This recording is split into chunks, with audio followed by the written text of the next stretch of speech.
Jolly, and I'm one of the co-founders together with Norma Husbands, and we created WIBCA in 1982. It started actually with Norma's son. There were not a lot of sports activities in the West Island, and there were not a lot of Black families at that time. So the Black families, the Black teenagers especially, were being questioned by the police a lot, and there were no sports. So Norma went ahead to one of the high schools and contacted Linton Garner. And through Linton Garner, we were able to set up a basketball night at Lakeside Heights High School in Point Claire. And the first night, I think we had maybe 20 kids show up. So we knew then, okay, there's a need for this. We weren't even thinking of WIBCA, in all honesty. We were two parents who, our kids had been harassed by the police, by bus drivers not wanting to pick up more than 2 or 3 Black kids at a time. No sports activities. So it was to give them somewhere to go and something to do. And we did a few things, and through the Y, we had this gym at Lakeside Heights. We also, through the Y, were able to get a van and took them down to the Montreal Forum for a basketball game. So they got to see that. And Norma and I realized this was beyond what we were doing. We were two mothers. I had just gone through a divorce, so I was a single mother. We were both working full-time, and we didn't know what to do with all these kids. So 40 years later, here we are. WIBCA is a pillar in the community in a diverse city as Montreal because we are open to all, we serve all, and we've been around for 40 years, so that says something about WIBCA. My name is Joan Lee. I'm the president of WIBCA. WIBCA service the youth, adults, and seniors. So we have programs for the youth, such as we give out scholarships every year. We have a homework program that's held on Saturdays to help the students with their homework. We also have a robotics STEM program, and we have an amazing book club called Black Girls Gather, where the girls gather and read books by Black authors. And that came about because we had a young lady here, and she still volunteers and she runs the program, that she didn't see this program in her school. She didn't see herself in the books that were in school. So we created it at WIBCA. So that's what we do here. Whatever the community lacks, we provide. Hi, my name is Frank Bales, and I'm the Vice President of WIBCA. One of the things that makes me very proud about WIBCA is the work that we've done to support people throughout the entire 40 years of WIBCA. Whether it's been young students that need help mentoring, they're having a hard time at school, WIBCA's been there. Seniors, there's a lot of things you don't see that are going on behind the scenes. For example, there's an older lady that needs help, just getting her groceries or something, WIBCA's there. Families are supported. All of those networks, that all those people are supported. If someone's being run into a strong prejudice, and it happens today, they have somewhere to turn. They have a welcoming ear and someone that can support them in their battles that they have to face, so they're never alone. So we help the community in all those ways, and I'm very, very proud of that work. My name is Barbara Fraser, and I became a WIBCA member, I think, over 40 years ago. I'm aging myself. But I held many positions at WIBCA. I worked as an executive assistant, and then I moved on to working as a board member, counselor. I worked on the many committees, just about every board position I held. Wow. And it was a tremendous success. I can say that. That's why I'm here until today. Oh, my name is Elizabeth Ann Williams, and my role is, I started off as just being an ordinary member in probably 87, 88. But prior to that, I always knew about WIBCA. believe it or not, I started by being the custodian of the building. Talk about working your way up to the top. so yes, I mopped the floors, man, and I saw the evolution of the building, because when we came in, it was 1, 2, 3 doors, and this is nothing like what we have here now. My name is Eileen White. I just wanted to be a part of doing something because I had children too, and there was nothing for them to do around the island at the time. You didn't have to be a Jamaican or a Barbadian or whoever.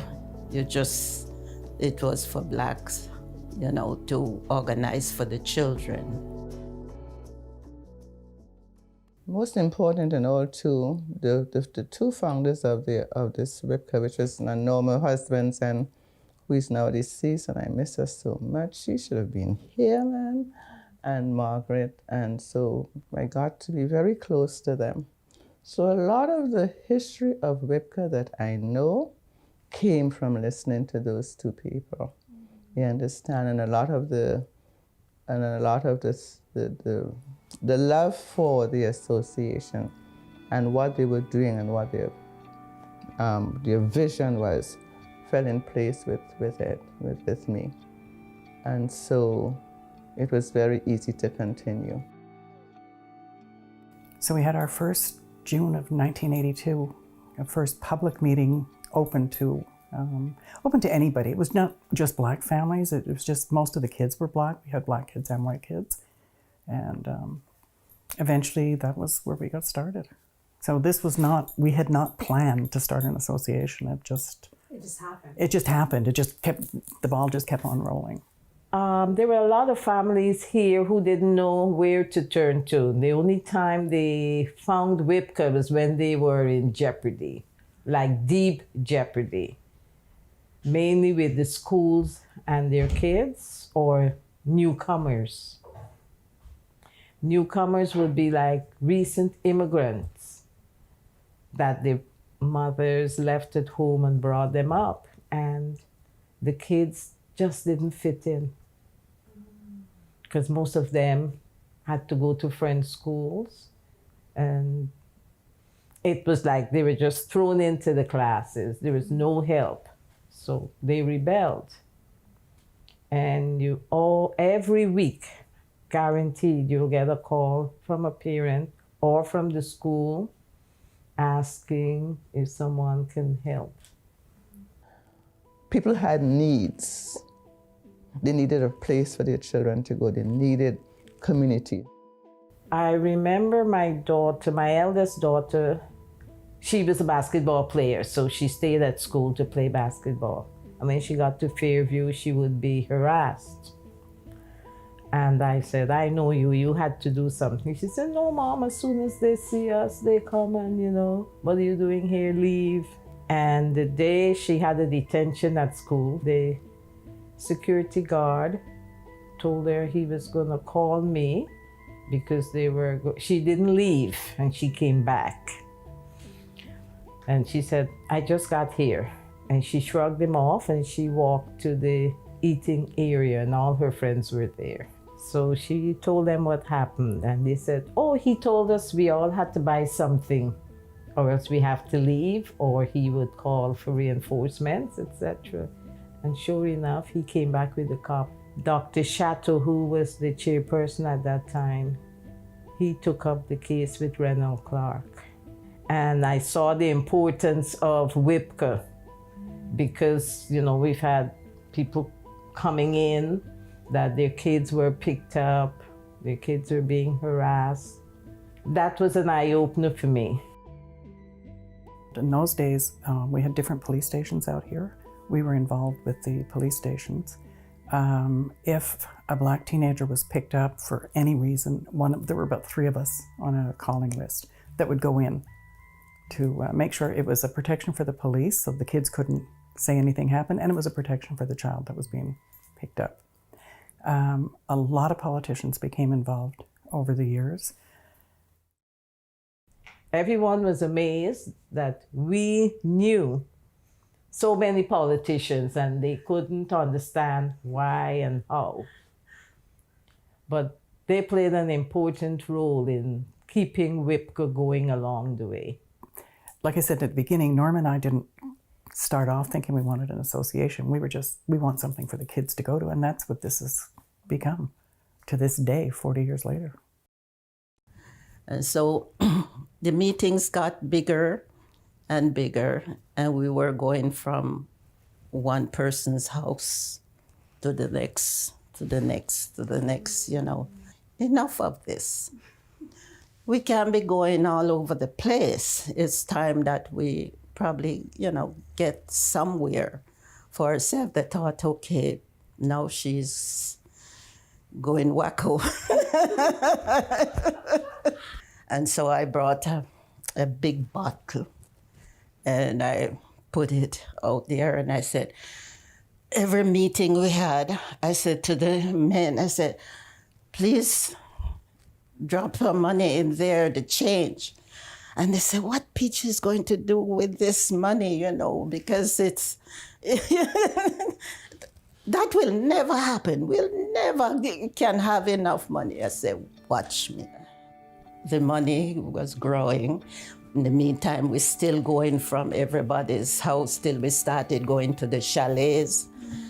I started I remember taking Mr. Husband's hat, who was passing it around whenever we meet. But the money, and Norma got so angry.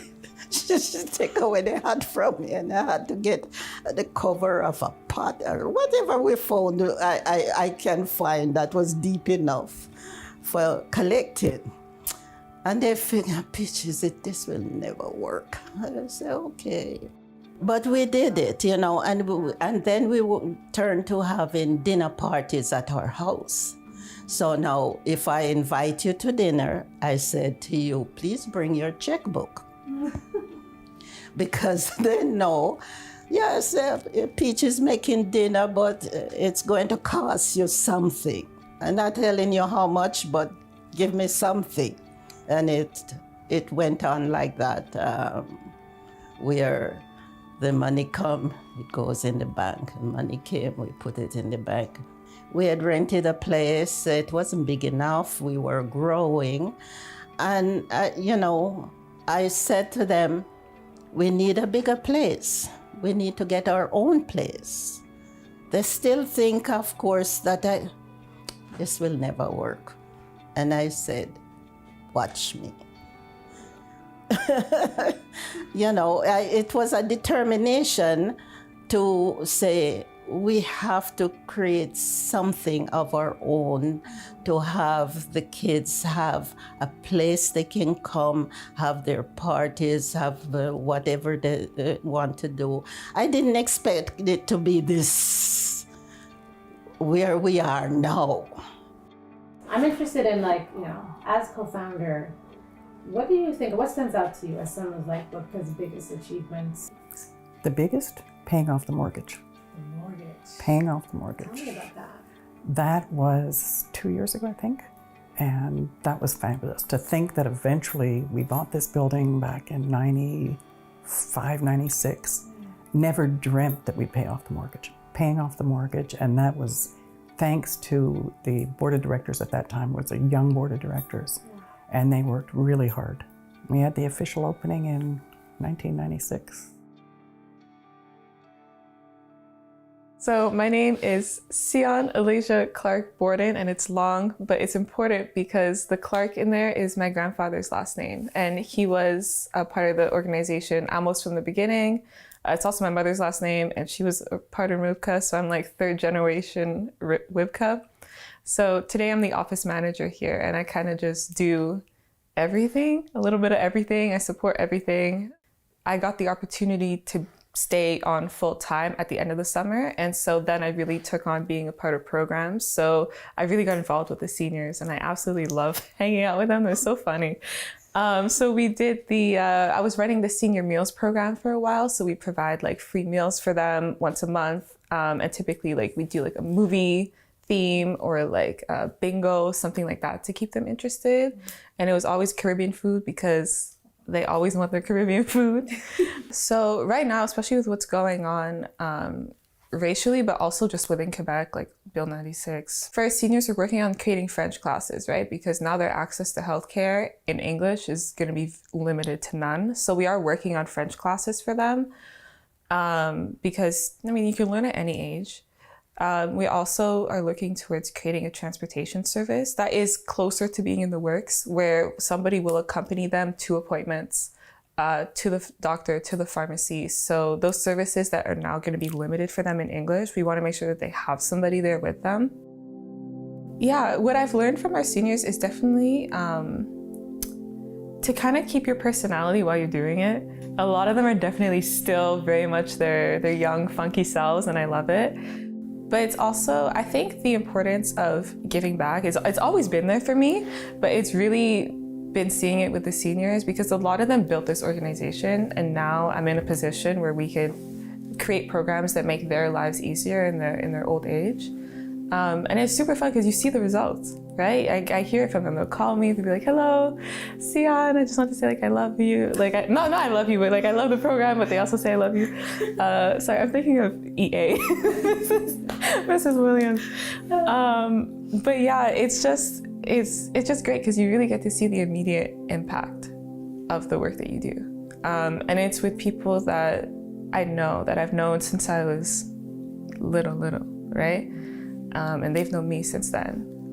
And I know the grandkids, I know their children. So it's really nice. It really is a community and like a web. And then for the youth, a lot of the stuff that's being created and being built is really looking towards the future, creating community, especially for young boys and young girls, because it does start from youth. I know for myself, you know, like I kind of grew up in community settings, and that's why I want to continue being in them. So to have our youth start young in those settings, they're going to realize the value of it and hopefully continue to give back as they age. We were doing different things with the youth, and the youth were doing fashion shows on the West Island. So they came to us and asked if we could do a fashion show downtown. Going downtown from the West Island in those days was a big deal. So they wanted a fashion show downtown. So Norma and I approached two owners, it was two brothers that owned this particular club. And he donated the use of his club on a Sunday night.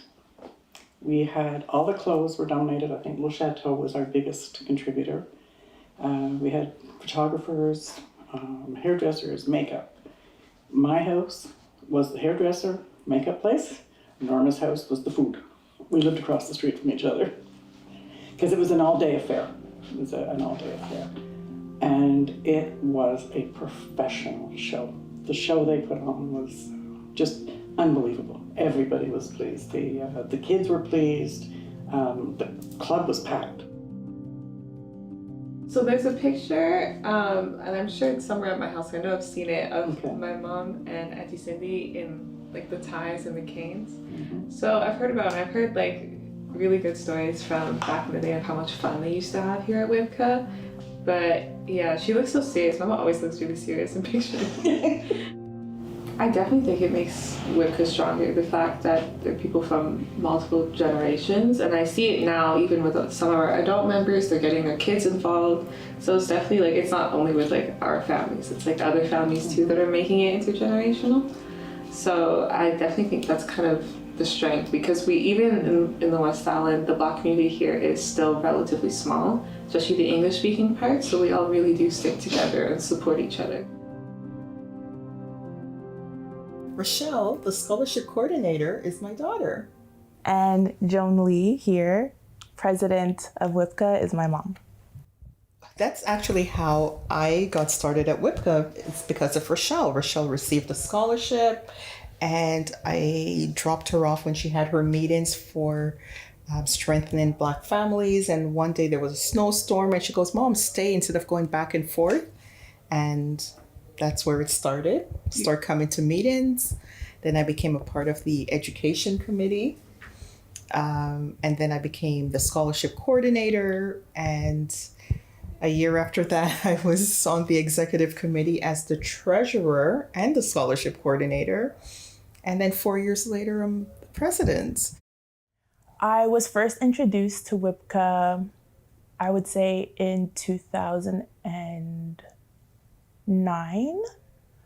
So I was graduating from high school, and in that year, I participated in the Strengthening Black Families program. A little after that, I applied for the scholarship. Finishing high school and getting that scholarship, it really made me feel like, okay, people believe in me. I can do this. And I think it stalled the time before my eyes were open to see what was happening. Very proud of WIBCA with the Black Lives Matter movement. We actually had a lot of the boroughs on the West Island. We got them to acknowledge Black history in their meetings, and also they acknowledged Black Lives Matter on their billboards. So that was really nice to see. You know, you're driving around and we saw on the billboard, whether it was in Point Clear, Pierrefonds, DDO, that Black Lives Matter. And we did have some disturbing feedback. You know, there's going to be good and there's going to be bad. You know, we got emails, oh, all lives matter. We know all lives matter, but we're talking about Black lives at the moment. There was a lot of things happening in the United States, but I think a lot of what happens here in Canada and even here in Quebec, even here in Montreal more specifically, is very muted. People don't really know what's going on because I don't think it's seen on such a big front, or it's not as covered. And so we wanted to bring to light, of course, the things that Black people are going through around the world, but also shed some light on the things that we're going through as Canadians, as people who live in Quebec. And so this shirt was made around the time that we had the first town hall where people came together from our community to talk about the things that we were facing.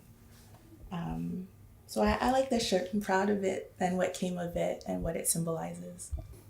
There was some painful moments as well when we were having our, AGM a couple of years ago, and we got attacked online, and that was very painful.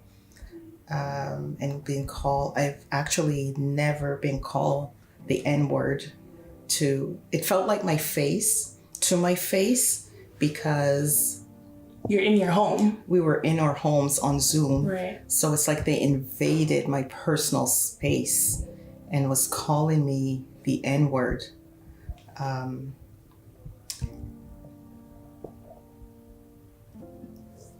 It left us all speechless. And we had to suspend. We had so many great things that year. We accomplished so much. The pandemic hit. We had our seniors in senior surf learning how to use the computer. We had our town hall. We raised a lot of funds. So we were so excited, and that just killed the mood. But our community just rallied behind us, not just the Black community, but the whole community. That event, right, like the BLM event that happened in 2020 happened like right after the pandemic too.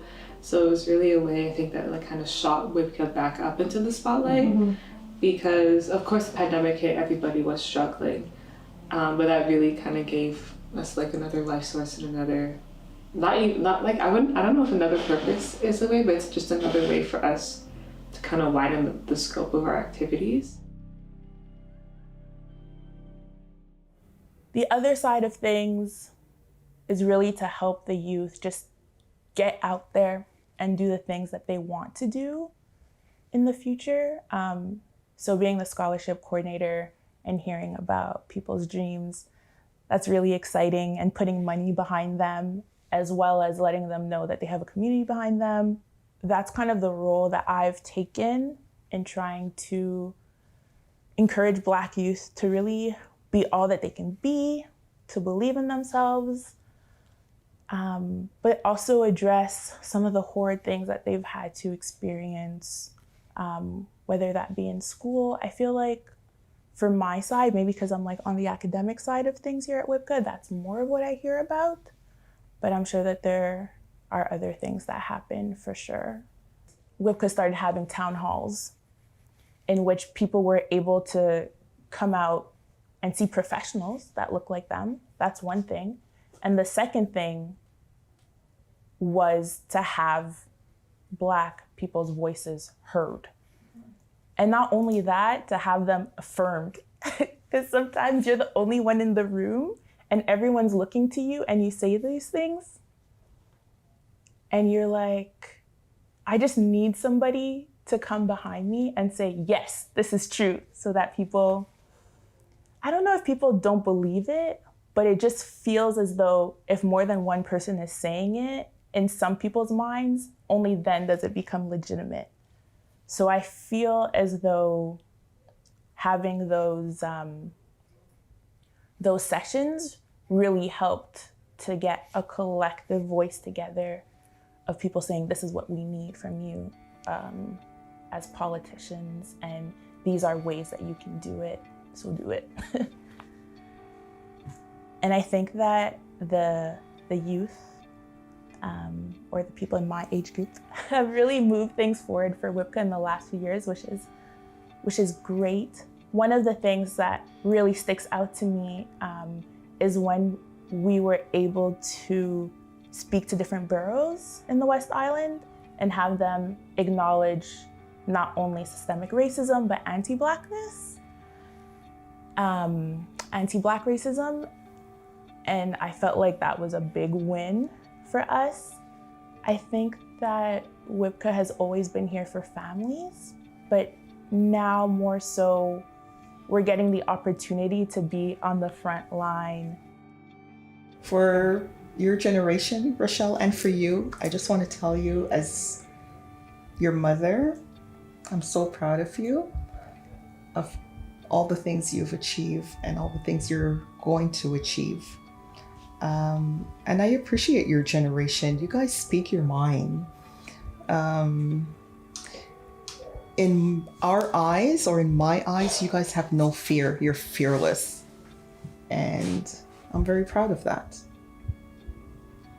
To me, you all are learning everything that you can learn about everything and anything. You're not afraid of mixing and mingling. You know, there's no group here, there's no group there. Sometimes when you look at the different manifestations, or no matter what, especially in Montreal, you see a mixed group. You all embrace languages. Many of our young people today are trilingual. You understand me? The culturize, all right? In everything, concerts and everything mixed up. There seem to be no dividing line between what you would accept, what you embrace. And our generation is what we have here now, so that you all are coming in, and you all are bringing in your friends of different class and colors and originality and ethnicity. That is what I'm very proud of, and that you continue to network. And you all have a wider field to network, whereas we were very too localized probably. So we did not have that network into which to plug in, to expand ourselves. We were not political. That's another thing. We have to understand that the policies that are made, that are being affecting us, what is our input? So we are left behind. They have to pay more attention to the seniors to get the information, because we were brought up in a time when we were to be seen and not heard. And now we have so much to tell them. Because I can speak for myself. I wish I was able to speak more to my grandparents. So you can see that something we did that the youths of today has picked up. And I'm happy to say if I can continue to help the youths, I'm available. And they must also, as Elizabeth said, listen to the older generation just for help or to share their ideas. And as they continue to plan, we'll sit back and enjoy what the future holds for us. I will. Seeing Sion as the third generation here made me very happy.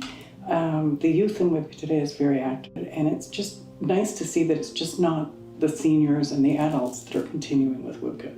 It's the youth, it's a young board, it's young people that are more involved in bringing it out into the community and having different activities in the community, which is what we wanted. We didn't want all the older ones doing it all the time. It's nice to see the younger generations and down Sion's generations. I mean, I may be biased, but the WIBCA youth, a lot of our youth programs are run by youth, and they are definitely carrying the torch, especially if I think of Black Girls Gather, the Maasai Boys Mentoring. It's people who went through it and are involved and invested. And I'm really looking for, I think right now, especially with the leadership that we have here at WIBCA, we're very future oriented. And we want to make sure, it's our 40th year this year. We want to make sure it lasts for another 40 years. So yeah, we're definitely working on projects to make sure that we do last. I think we've had a big impact. I think when there's problems, WIBCA is consulted by different levels of government, different levels of the police. So I think it has impacted the community a lot. They're well known within the community. They're well known within Montreal. They're not only known within the Black community, they're also known within the wider community. So I think WIBCA's had a very big impact. There's so much history, I think, and there's a lot of the core of WIBCA, I think, is really about love and caring for the community, right? It's very, very grassroots, very about it's not about personal gain, it really is about helping others. And I think that spirit is still here. I'm very proud of what the young people are doing and have done and will continue to do. Maybe just telling me kind of what this means to you and what it would mean to Norma.